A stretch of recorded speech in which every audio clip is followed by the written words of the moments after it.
Well, hello and welcome once again to the DCL podcast, where we're inviting you to sit back, relax, and we'll be on our way shortly.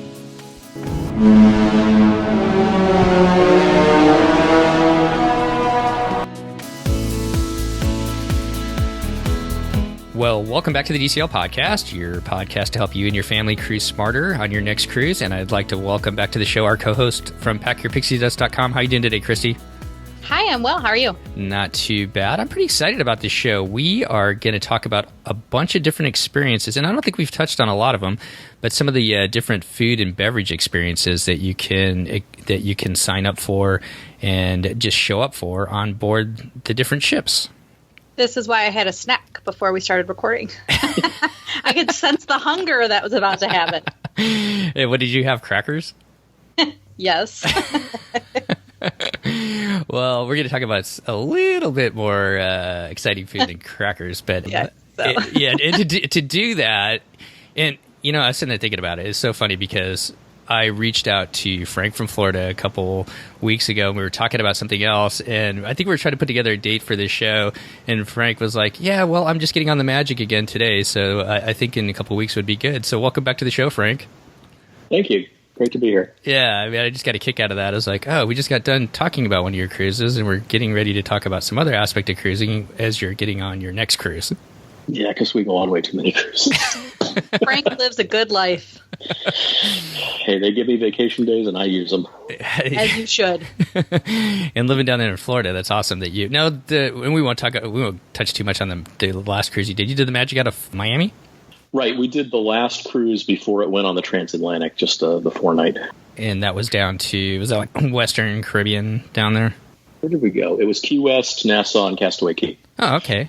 Have you been to Key West a bunch? Yeah, I mean, we used to go down when I was a kid. We used to just drive down there because we lived down in South Florida. But cruising there is a lot nicer way to get there. Well, Frank, I thought you would be one of the perfect people to bring on the show to talk about this. We're going to talk about some different food experiences, beverage experiences, and then kind of a really special experience that you had on your last cruise on board the Fantasy. Some of these you can book ahead of time, and Christy, if you can help me with that as we kind of go through them to make sure we let everybody know what you can book ahead of time and what you can't. And I know that just with the number of cruises you've had, you've been able to experience a lot of these different things, Frank, so I thought you'd be the perfect person to bring on and talk about this. Thanks. Yeah, so one of the first things I thought, and I really want to thank you because I have to give Frank credit for this topic because I think this is a great topic to talk about. But one of the first things that you wanted to talk about was the Anyone Can Cook class. Now, correct me if I'm wrong, but this is a class, they run it dependent upon the length of the cruise. They run it several times. You can find it in the Navigator. It can be in the mornings. It can be in the afternoons. And Frank, why don't you talk a little bit about what this class entails? And you don't have to sign up for this ahead of time. You can just show up. But why don't you talk about what the class entails and some of your experiences with it? Right. So if you see it in the Navigator, there's actually a version that happens in the kids' clubs that the kids can go to. But the one that we've done is the Anyone Can Cooks that would be in sort of the section of things for adults. And it happens on all the ships. We've been on it on all the ships, almost always on a C day and almost always in the D lounge. And basically you just show up and they have a dish that they're going to prepare. They have one of the chefs come in. If it's food, it's one of the food chefs. Sometimes it's a pastry, so they'll have one of the pastry chefs. And what they do is they actually prepare the dish in front of you, and then everybody gets to have a taste of whatever the dish happens to be. And one of the sommeliers is also there, and they always have a wine pairing that goes along with whatever it is that you're having that day. And so you get a reasonable sized portion of the dish. Like, for example, one of them that we've seen several times is lobster ravioli. And you get a couple of ravioli, you get a small glass of wine that goes along with it, and it's really nice. They have some that are really pretty common that they do a lot. Like we've seen mushroom risotto a bunch of times, lobster ravioli a bunch of times, apple strudel a bunch of times. But on some of the longer special cruises, they'll actually do things that are associated with that particular cruise or just a little bit different.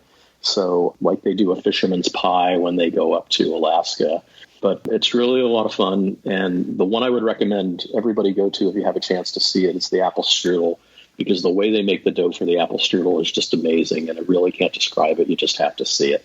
And I remember seeing they had the apple strudel on the last cruise that we did on board the Fantasy, and we wanted to try and make it. We didn't make it too, but I was kind of curious, did they give you the recipe afterwards then?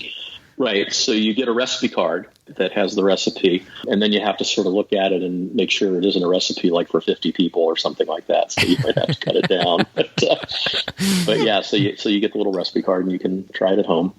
And so that's a nice little touch too. And again, as you said, there's no charge for it. You just sort of show up. And I've never been to one where they didn't have enough room for everybody to be able to be in there and see what's going on. And they also have cameras set up and they project it onto large screens. So even if you're sitting in the back and you really can't see what the chef is doing up at the table, you can still see up at the screens. They generally have sort of a straight on shot and then also an overhead shot. So you can see what he's doing or she's doing in terms of either chopping or cooking things, that sort of thing. Do they ever let people in the audience come up and help them out with it? Not usually. I think there's probably some safety concerns with that they probably don't want you to do that. And the other thing is they don't actually serve you what the chef just made right there in front of you. They kind of have batches of it pre-made, and usually they're actually passing them out while the demonstration's going on. Well, that's a lot like what they, you kind of started off with the kids clubs, and they do the, I can't remember what it's called now, but when they get to bake their own cookies there, and they associate with Remy, I believe, but they kind of do the same thing where the kids prepare the cookies, and they pretend like they put them in the oven, but actually the cookies that they serve them are ones that are already pre-made. So yeah, I could see that with the health and safety reasons, probably for making sure people wash their hands before they touch food, that type of stuff. Right. So, well, anything else about the Anyone Can Cook series that you've done? I did notice, I think they did Baked Alaska when we did our Alaska cruise. So that is kind of cool that they add some different flavors depending upon where you're sailing. Yeah, I think on the special cruises, they do some really interesting things. But even on the regular cruises, it doesn't take more than about a half hour or so. So it's not a really long sort of thing. And I think it's just kind of fun to go in there and see some of the different things that they do. So look for that in your navigator when you get on board, and make sure you put a star by it and go check it out. We're going to definitely try and do that next time. Well, from there, let's kind of segue into, and I think this is like a really popular thing for a lot of people because they tend to sell out pretty quickly, especially on the busy cruises. I think the majority of them, and we're talking about some of the beverage tastings, I think the majority of them is sold out by the time, by the time Silver Castaway Club members were booking.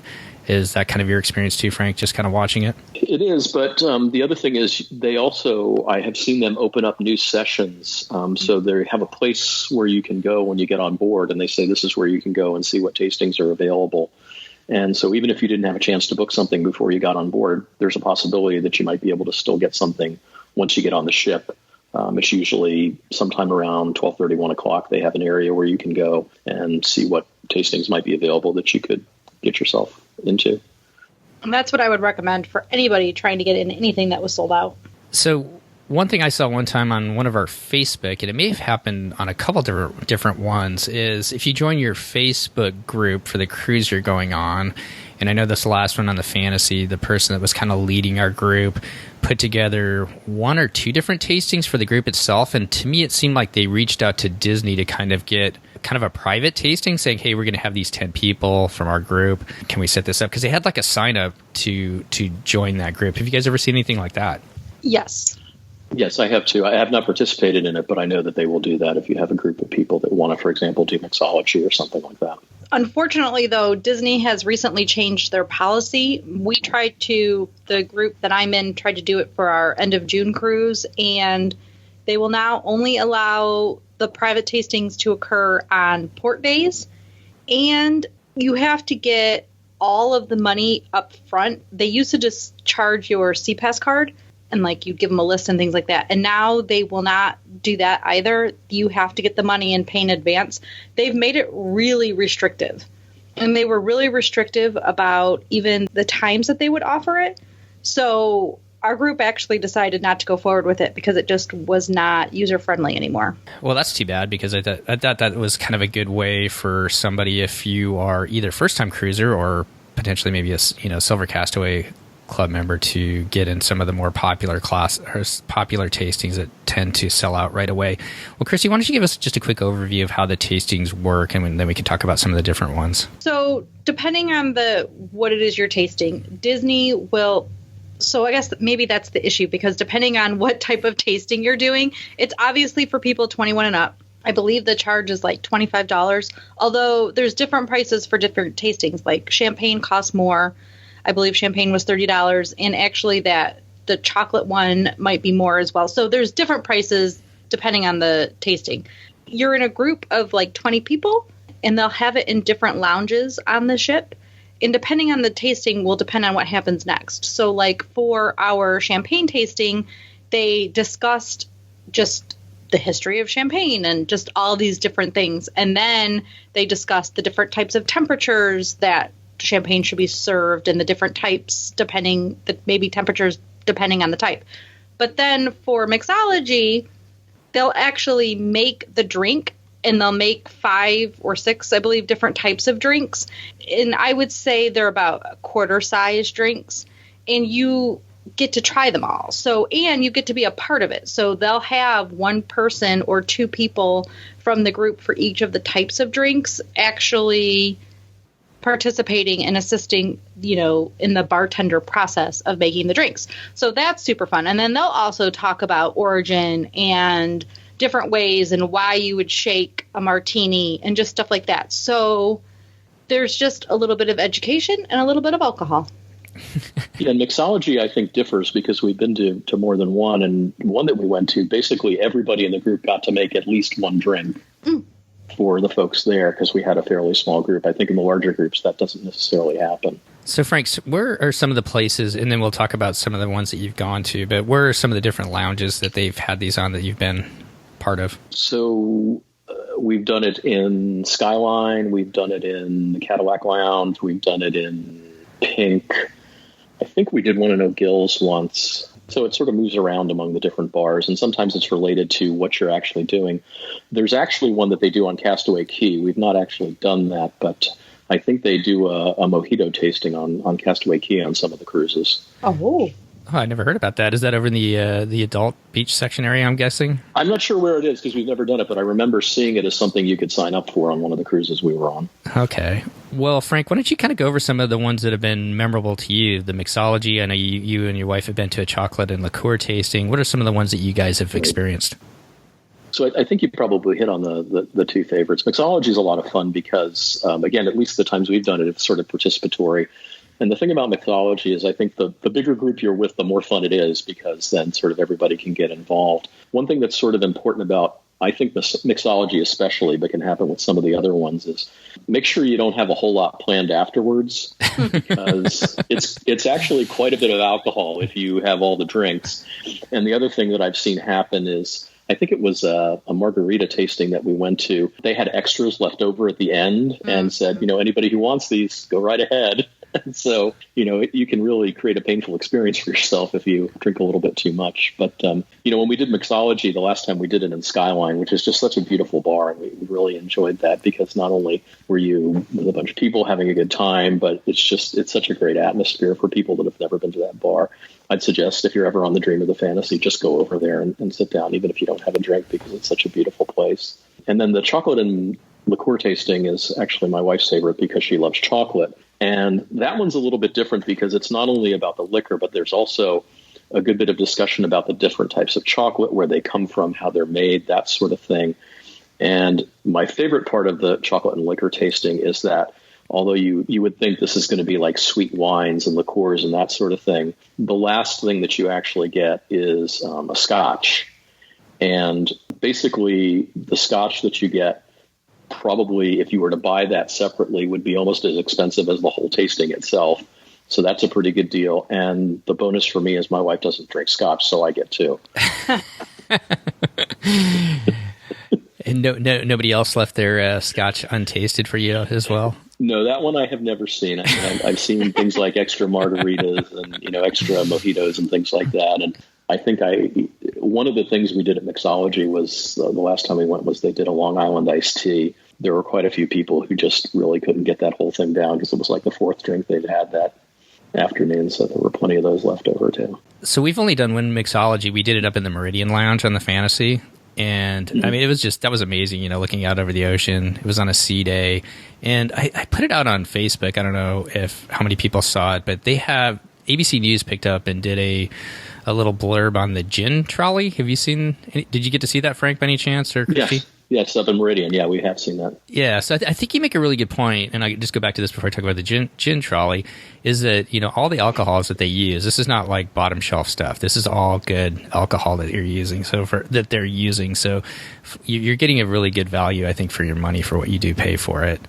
But I know that we had the same thing when we did the rum tasting. They were sort of showing us the different rums, and they start with kind of the less expensive stuff, but they build up to some really pretty good high class stuff. Yeah, and I think it's a really great way. We don't. I'll be honest. I'm a beer drinker. My wife likes wine. That's kind of the majority of what we drink. And so taking a mixology class like this was a really good eye-opening experience. And we finished off with that gin trolley, and that was amazing because I had a preconceived notion that I did not like gin, but the way they mixed it and what they put together was just amazing. They really are a lot of fun, and we've learned a lot, too, about different things. Like I had no idea about some of the differences between different kinds of rums and things like that. So that was kind of interesting to learn those things as you went along. And then, as you said, like when we did the Mojito and Caipirinha, they talked about, why it is that you would muddle the leaves instead of tearing them and that sort of thing. So, do you remember why that is? Well, I don't remember why. But I remember I'm talking about it. Probably because there were a few extra at the end, and I may have had some of those. I didn't mean to put you on the spot there. And what is Caipirinha? No, that's all right. What is Caipirinha? Do you remember what that was? I've never heard of that before. It's basically like a Brazilian version of the Mojito, from what I recall. So it's a similar drink, but it has its origins in a different part of the world. Chrissy, you were going to say something? I want to know how I've never been to the gin cart. Oh. I'm in love with gin. I mean, I can remember that we had just gone up to Meridian for a drink, and on the drink menu there's a couple of things where if you order them, they actually bring out the gin cart to make it. And I remember that being quite a production. Several cruises ago when we were on the Magic, we went down to Keys, and they actually had a little cart like that for wine, which was kind of cool because my wife and I ordered 2 different glasses of wine, and they brought this little cart over, and they had 2 different kind of decanters where they aired the wine, and it was like kind of above and beyond what we'd ever gotten before as far as like, kind of a wine service. And it was, but man, it was both of those glasses of wine were really good. Have you had anything like that before, Frank or Christy? Well, the other thing that I know they do sometimes is if they have an open bottle of something, yes, you can get kind of a discounted price for a glass of wine. Scott from the DCL blog always posts that. So he often will, there's some like, I feel like even in Ooh La La, they'll have this bucket of discounted wine or something like that maybe. And so then they'll serve you wine by the glass at a discount. Right. I think it's something that's open and they want to use it within a reasonable amount of time. So if you just happen to be there and it happens to be something you want, then it works out really well. So as far as the carts go, I think the gin cart's fairly new. If anybody's out there and has seen it previously, or if it's been around a long time, please correct me, but I think the gin cart itself is fairly new. But they did have that wine cart down in Keys, and I think what you guys are talking about, you can find that actually on the menus of like the Keys bar or the Meridian bar, and I believe it's down at the bottom on a couple of those different bars where it talks about, I think it's like a sommelier special or something. So sometimes they have stuff available like you guys are talking about, and sometimes they don't. So you can kind of look for that on the different bar menus as you're going around the ship. I've seen that there, I guess, as a place. I think that's right. I think the moral of the story is here that we need to spend more time in the bars. I think that's the lesson that I've picked up from this show. And the other thing to keep in mind, too, about the bars is sometimes that's the place where they kind of hide free snacks. And at times it's more than just kind of pretzels and crackers. Like, I don't know if either of you had the experience when at Tangled Night, if you go down to O'Gill's, they actually have quite a nice little buffet when they do Thuggo and all that stuff in between the 2 showings of Tangled. And they have like chicken wings and sausages and chips and salsa and all kinds of stuff down there. I have seen that. And Frank, why don't you talk about the Cove Cafe, because you can get some stuff up there as well, generally. So the Cove Cafe is what people generally think of as the gourmet coffee bar that's on all 4 of the ships. But I think what some people don't realize is that they have a food case in there, and during the day, it's a dessert case, and they have all sorts of sort of interesting little desserts, and all you have to do is go in there and ask them for whatever you might want. I want one of those and one of those, one of those, and they put them on a little plate for you. But then in the evening, it becomes an antipasto bar, and so You can go in there and get little meats and cheeses and olives and other sorts of things like that. And again, there's no charge for any of that stuff. So sometimes what we'll do is we'll go in there and grab a plate of that stuff and then go out into the Cove area and get a drink at the bar and just sit back and have sort of our pre-dinner appetizer drink. Well, before we finish up this topic, do you guys have anything else that we've missed as far as talking about the different beverage tasting experiences, Christy or Frank? Dave has done them a couple of times, and he doesn't drink. He really doesn't like alcohol. And he really enjoyed the champagne tasting and actually had a few extra sips of each of those glasses. So it is something to consider, even if you aren't a drinker. If you are with a drinker, then they'll just drink all yours. Right. That's when you watch what you have scheduled after, for sure. Well, just to kind of go over some of the different, and you can find this on the Disney Cruise Line site, but some of the different classes that they have, and they're not available on each one of the ships. It's it's kind of ship dependent and just sailing dependent. But Mixology is kind of an overview of different mixed drinks, and they have wine tasting, beer tasting, champagne tasting, tequila, Amari, bourbon, and as Frank, you talked about the chocolate and liqueur tasting, martini tasting, mojito and caprini.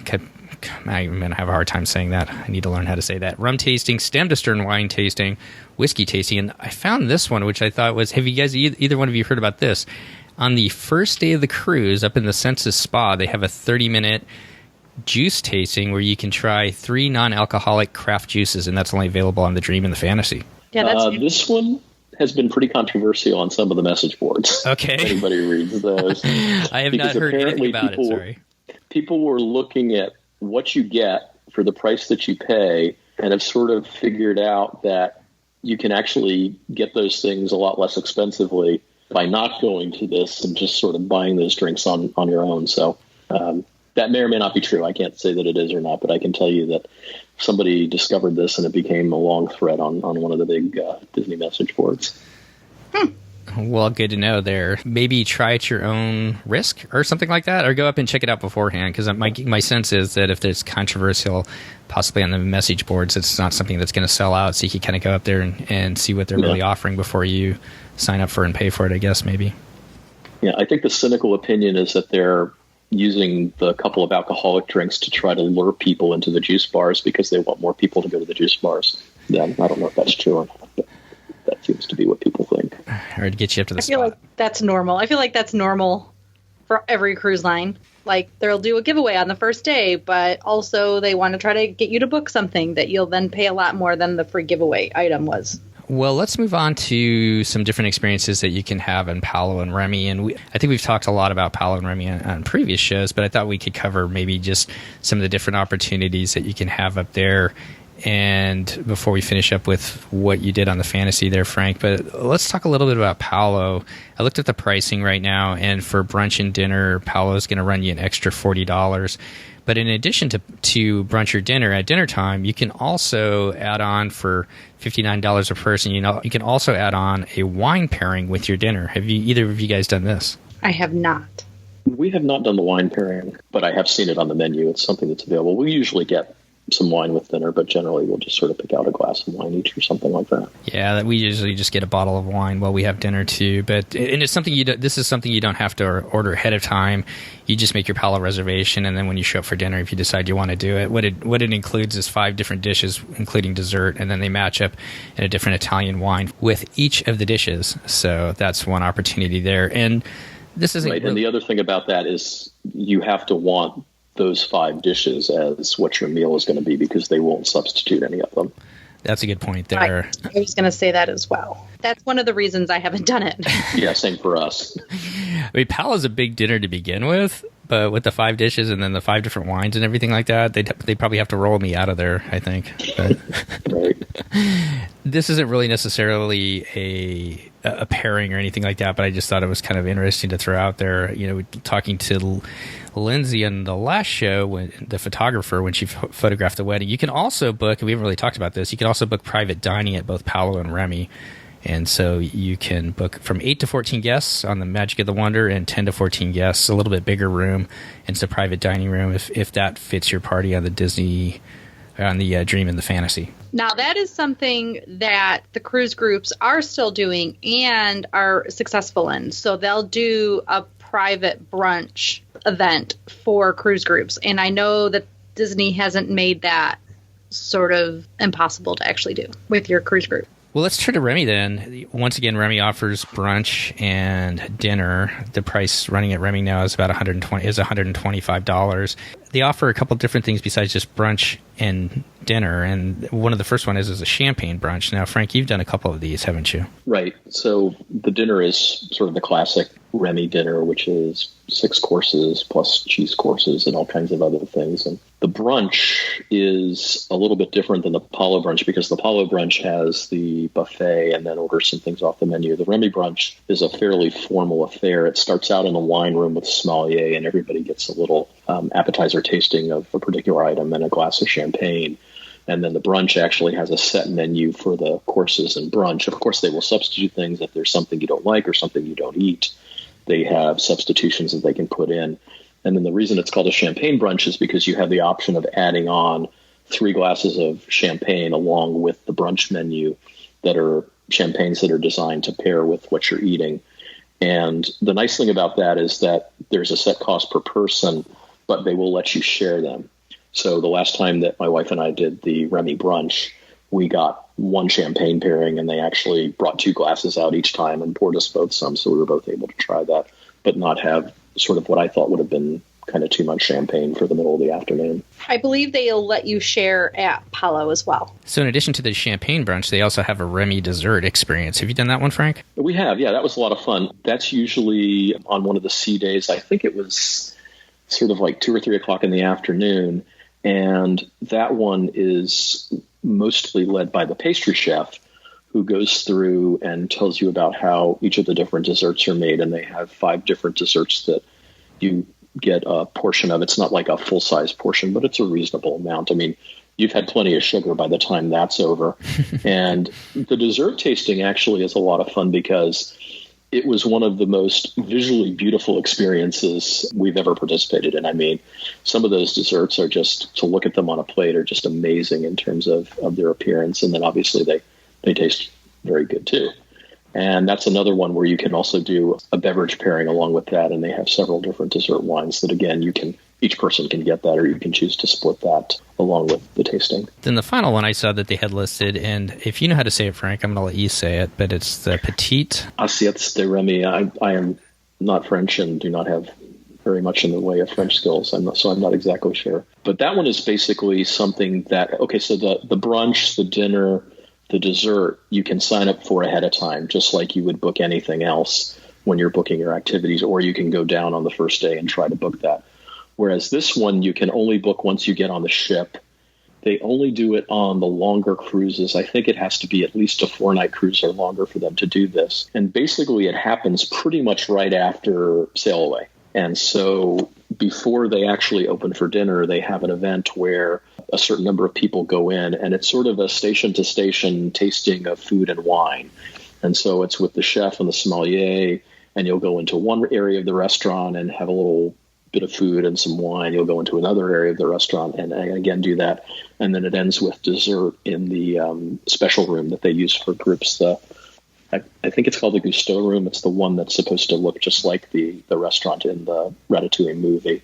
And so it ends there with dessert. And so all of that sort of takes place during that time, kind of between sail away and when they start their regular dinner service in the evening. Yeah, they listed it on the website that it's only on 4-night, as you said, Frank, only 4-night cruises or longer that they offer some of these different things. And so do you go straight to Remy to book it, or would you go to guest services? You can do either one. Okay. Either at the restaurant or at the place where, there's always a location where they're taking Apollo and Remy reservations and that sort of thing, and you can do it there as well. Okay. And I don't know whether there's sort of a minimum number of people that they have to actually offer it. I'm not sure about that. And I guess the last thing I had about Remy, unless you guys have anything else to add to it, is that once again you can do private dining, and just like you said, it's the Gusteau room, which is kind of a replica of the actual room from the movie Remy, which I've heard is just amazing. Have you been in it, or have you had a chance to see? I guess you have been in it because you went through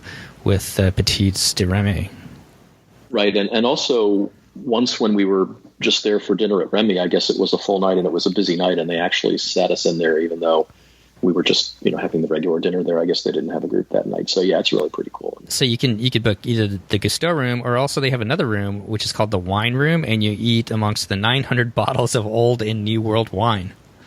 So. Right. So that's actually where the champagne brunch starts, is in that wine room. And yeah, it's sort of glassed in on one side and then sort of surrounded by all the wine that they have. And they're happy to show you the bottles of wine that are thousands of dollars, if not more. Don't know how many of those they actually sell, but they're there. I can't even imagine. I mean, I just don't have as refined a palate to notice $1,000, I'm thinking, glass of wine. Well, there's definitely a mystique to Remy, because I found it interesting when I've talked about the Art of the Theme show tour. They always take you into Palo and tell you about the history behind Palo and the theming behind it, but they do not take you into Remy. So the only time you can see this is if you book one of these events or book brunch or dinner there. So yeah, actually, what I've been told, and I believe this is true because it was one of the folks at Remy that told us about this, is that Remy is actually considered almost a separate area of the ship, kind of like the Vatican within Rome. There's Remy on the ship. And what they were telling me is it's basically the only place that even the captain can't go without permission. That it really is sort of this separate universe, and apparently that has to do with the agreement they have with the two chefs that are in charge of the experience there. And so it's kind of a little bit different place. I think we've talked about this before, Frank, but you guys have eaten at Victoria and Albert's, correct? Right. I think we've been there 3 times. And from my understanding, the chefs now on board from Remy have actually come from Victoria and Albert's, and that is the only Michelin is it 3? What's the highest? 3 or 4 stars? I forget. 3 is the highest. Yeah, it's the highest 3-star Michelin rated restaurant in Florida, I believe. Is that right? There's something behind I think that may be true. And the French chef who oversees, Chef Arnaud, also has a Michelin 3-star restaurant in France. And we've actually met him. We happened to be on the Fantasy when he was there. Apparently he comes on a cruise twice a year to sort of talk to the chefs, show them new recipes, kind of see how everything is going. So we actually got to meet him, which was pretty interesting. My only point in saying that is it is a pricey dinner to add on, but I think for what you get and for the value, it is well worth it, because you're getting some of the top chefs in not only the country but probably the world that are preparing food for you there. It's an experience. It really is, and it's amazing that they can do it on a cruise ship. It really is. Well, let's kind of finish up the show, and we'll talk about this experience that you had last on the Fantasy, Frank. Kind of a really neat experience. I didn't even know it existed until you sent me the picture. So why don't you talk a little bit about it? Okay, so this is something that's called Palo Be Our Chef. It only happens on the Fantasy, and it's one of those things that as you said, I think is kind of something they don't put out there particularly much. It's almost like this secret thing that happens in the background, and it's basically an opportunity to go back into the kitchens at Palo and learn how to prepare certain dishes, and you actually do get to prepare them along with the chefs at Palo. So this is something, again, that only happens on the Fantasy, and it happens on one of the port days on either the Eastern or the Western Caribbean cruise. When I did it, we were on a Western Caribbean cruise, and it happened on the Falmouth Day. My understanding, and this is also what it says on the website, is the only people that can book this ahead of time are people that are staying in one of the concierge cabins. And so they will offer this to them as a potential opportunity. And then if it doesn't fill up with those folks, it can be booked by people just coming on the ship and going to guest services. And so we went to guest services as soon as we got on our cruise, and I went ahead and was able to book it. I just did it on my own. It's I think it's about $279 a person, so it's not an inexpensive experience. And my wife said, that's fine. You love to cook. You do that. I'm going to go out to Margaritaville and enjoy myself while you're doing the Palo Be Our Chef. So it actually worked out well for both of us, because she went off with some friends of mine and had some drinks with umbrellas in them and that sort of thing while I got to do this. And so what happens is you sign up for this. They obviously take it out of your shipboard account. The day before the experience, they deliver to your cabin a full chef's outfit. So you get a Palo jacket, a Palo name tag, a Palo apron, and one of the little hats that they wear. The only thing you have to be sure you have is a pair of long pants and a pair of closed-toed shoes, because they require that. You actually dress up in these things and wear them while you're doing the experience. And it was the funniest thing because some people, you meet up in Meridian, and some people actually hadn't changed to it until they got up to Meridian. But my wife and the friends we were traveling with wanted to see me in the outfit, so I actually put it on down in our stateroom before I went up. And when I went to get into the elevator to go up to Palo, there was this little girl that came in and took a look at me and said, "Hi, chef."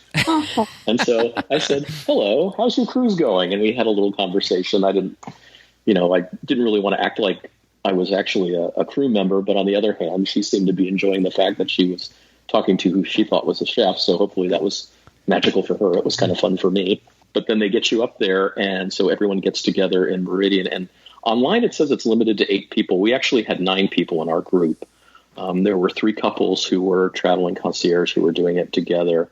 And then there were 3 of us who were sort of there on our own who had booked it when we got on the cruise. The first thing they do is they take you back into the restaurant and they take some pictures. They get a picture of you in the outfit with the chef, the head chef, and then actually Mickey Mouse comes out in his Chef Mickey outfit, and you get a picture with Chef Mickey. Those pictures are part of the package, so they provide those to you. It's like 2 8x10s that you get at the end of the experience. And then it's on back into the kitchen. And so I think this is probably the only way these days that you actually get to see some of the kitchens, but it was really pretty impressive, the Palo kitchen back there, because on the Wonder and the Magic, the Palo kitchen is sort of an open kitchen. You could see into it, but on the Fantasy and the Dream, it's not. And they take you back there, and it's basically this stainless steel from top to bottom. I mean, looking at that, you can see that it's the sort of the place that if they really had to do any sort of super cleaning, they could just clean it from top to bottom, hose it down, bleach it out, whatever they needed to do. And so they take you back there, and they have little workstations set up for each of you. And the chef then sort of goes through how to make the different dishes, demonstrates them for you, and then you actually get to do it. So the first thing that we made was the margarita flatbread. They had already made the dough for you. So basically you needed to spread out the dough, put on the sauce, the cheese, the tomatoes, etc., and then put it up there. Now, the thing about this is, again, because I think it's probably OSHA or some other regulations, the food that you actually make there, unfortunately, just gets thrown out. They can't actually serve it to anybody. But you do actually get to do the different things, so that's kind of fun. The second thing that we did was the butternut squash ravioli, and that was actually really cool because they had little presses that I always thought ravioli must be this really very difficult thing to do. I've made fresh pasta before, but I always thought, okay, you've got to cut them and you've got to do all these things. It's really difficult. No, they actually have sort of a mold that you use to kind of build the ravioli and put them in, and it was actually a lot of fun. So again, they had the dough made. The chef actually demonstrated how he makes the dough, how he stretches it all out in the dough stretcher machine, which is actually something that if you have a stand mixer, you can get an attachment for your stand mixer at home that'll flatten out the dough that you would use to make the ravioli.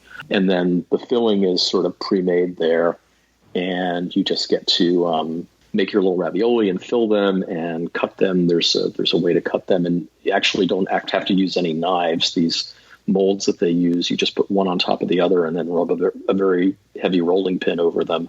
It puts the little crimps in the sides and cuts them, and then out come your ravioli. The last thing that we did was the limoncello tart. And again, the dough was pre-made, but this one, the pastry chef came in and actually showed us from scratch how he made the dough and went through all of that. And then we got to our stations, and we had pre-made pieces of dough that you pressed into the mold that it goes into, and then add the filling, etc., to make the limoncello tart. So it was actually really a lot of fun to get to do all that stuff. It's interesting because they very clearly are trying to make this as safe as they can. No knives are involved in any of this preparation or anything like that. And, they're really very careful about safety and wearing gloves and all those kinds of things. One of the other things that you get at the end is you get the recipes for the things that you made. And I actually, since we've been home, have made ravioli for the first time on my own. I just went on Amazon, and they sell those little ravioli molds, and they're, it was only like $20-$30. They're not really that expensive. And we have the attachment for our stand mixer. And so done some at home, and they turned out okay. They didn't blow up or explode or anything like that. So it kind of worked out all right. And then after you're done with all of that, again, unfortunately, that's not the food that they cook, and it's not the food that you eat. But they take you out back into the restaurant, and if you've been to Apollo Brunch on the Fantasy, the room towards the back where they actually have the buffet set up, they turn into basically a room where you can eat, and they have a table set up with the place settings, and everyone has a seat. You get some wine, and they serve the professionally made version of the dishes that you just were preparing. And so you basically get your lunch there as in terms of what the stuff is that you ate. They collect back the outfit that you wore while you were cooking, but then at the end they give you a whole new one. Oh. So you don't take home the one that you cooked in because you might have gotten stuff all over it and that sort of thing. But I now have a polo jacket. I have a name tag with my name on it, and the apron and the hat. And so, I don't know, maybe it'll be a good Halloween costume sometime or something like that. Did you wear that when you made the ravioli at home? No, I didn't. Well, I thought about it, but it's a little warm. Well, yeah, I guess. Yeah, might use the apron though. Well, but it's really nice. I mean, it's heavy. It's well made. It's not a sort of skimpy outfit that they give you. So for that price, you get quite a bit with the pictures, the outfit, and then also that experience, and also having the food and the wine. Just out of curiosity, did you feel like as you're kind of going through it, were you able to ask questions? Since you said that you're the one that likes to prepare the food between you and your wife, were you able to ask the chef questions as they went along to kind of get their history, experiences, or whatnot? Yeah, absolutely. So as they're doing the demo, they're explaining what they're doing, but they're happy to answer questions there. And then as you're preparing things, they're sort of walking around. And if you have a question like, is this too much to put in here, that sort of thing, they're happy to answer those questions for you or make sure you're doing things the right way. So yeah, it is you really kind of get to know them, and it's a good interactive experience.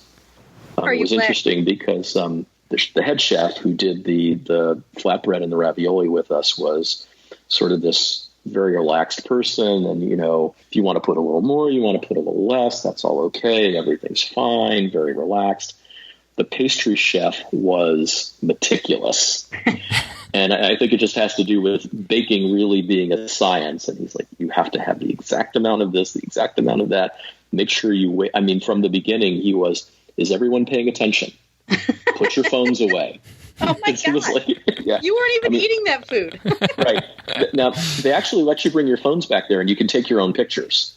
So you can take pictures back in there of what, your ingredients or of what they're doing or their demo or anything like that. So that's kind of nice too. It's not like it's a photo off limit sort of area back there. Well, that lemon tart is my favorite. I love that.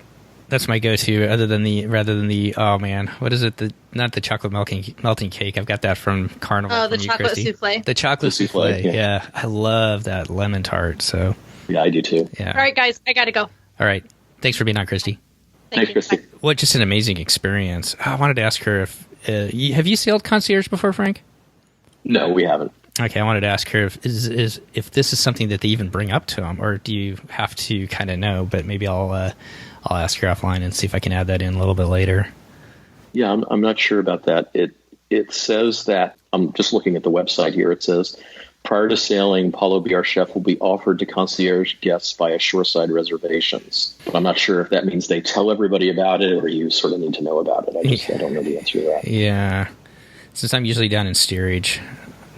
I'm happy to get to Cabanas. our feeling is we'd rather go on 3 cruises and stay in just a regular old Ocean View room or something like that versus one in concierge. So. Right. Well, what just an amazing experience. Is this something that you think you'd try again if you could get another slot into it? I don't think so. I mean, I might if it was something where we're going to be making some different things, because I think that'd be interesting. But otherwise, I think this is kind of a once in a lifetime sort of thing. It's a lot of fun to do. I'm not sure about the repeat value, especially at that price, though. Right. Well, we've talked about a lot of different things today, mixology, some different opportunities at Paolo Remy, your experience at Paolo BR Chef. Is there anything else that we've missed today as far as some different experiences that you've had on, whether it be with food or beverages? No, I think those are the main ones. Okay. Well, as we kind of finish up then, I know you guys are headed over to Europe, your first Adventures by Disney River Cruise. Do you have anything planned between now and then, Frank? No, it's just getting everything together and getting ready to go. Make sure we have everything we want to take with us. I've got to get an international voltage adapter because I can't figure out what I did with the one I used to have, that sort of thing. Mm-hmm. Amazon. Yep. Yeah.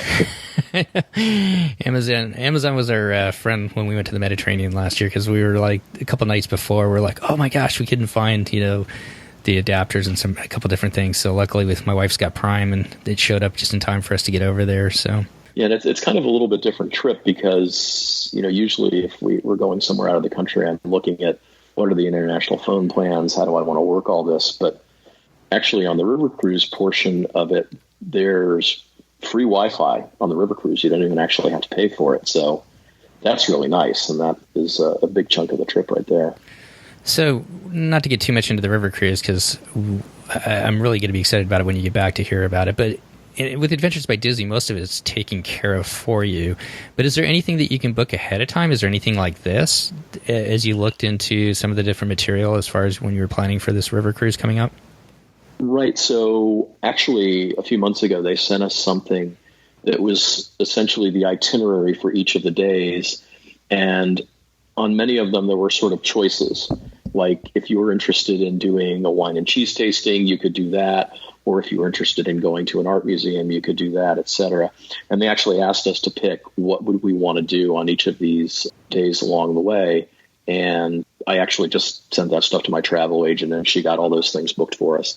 I think it's pretty relaxed, though. I think once you get there, if you wanted to change and try to do something different, as long as there was space available, I think you'd be able to do that. That's what it seems like from listening to some of the other shows when they talk about the river cruises. But they're probably just trying to get numbers to kind of get a heads up on what people want to do so that they can plan ahead of time a little bit.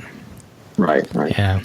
Well, thanks again, Frank. I really appreciate this topic. It was a really fun one to talk about. It's one that we haven't really dwelled on too much. We've touched on it here and there, but especially your experience in Palo being a chef, what just an amazing day to experience that and be back there in the kitchen preparing food like that. Yeah, that was awesome. Thanks for having me on. I enjoyed it. Yeah, definitely. Well, all the best to you and your wife as you guys kind of go through the summer, and we look forward to following along with you as you guys head on your river cruise. And when you get back, please give us a shout out, and I want to hear all about it, and I'm sure our listeners do too. Okay, great. Will do. All right. Best of luck, Frank, and we'll talk to you soon. Okay, thanks. Well, that's going to wrap up our show today. Once again, I really want to thank Frank for coming on and sharing his and his wife's experiences as they've sailed on Disney Cruise Line so many times and just have had some opportunities to experience some of the different beverage and food options that are available besides the main dining rooms, cabanas, and some of the other quick service areas up on top of the pool deck there. So how cool would that to someday do Palo be our chef, just one of our favorite restaurants. And how cool would that to actually be able to prepare food in the kitchen there. So, and the outfit too that you get afterwards. I think that's just awesome. So between now and our next show, if you would like to get a hold of Christy and I, you can reach us over Steve at DCL Podcast on Facebook, Steve at DCLpodcast.com, email-wise, and of course on Twitter as DCL Podcast as well. You can always reach Christy over at PackYourPixieDust.com, Christy at PackYourPixieDust.com for email, and PackYRPixieDust on Twitter.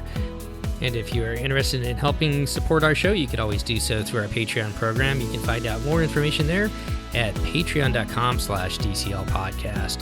Well, thanks again for coming back and taking a listen. If you are heading out on your next vacation here as summer is quickly coming to an end, all of us here at the DCL Podcast would like to wish you fair winds and safe travels as you head out on those next adventures. Once again, thanks for coming back and taking a listen, and we'll see you next time on the DCL Podcast.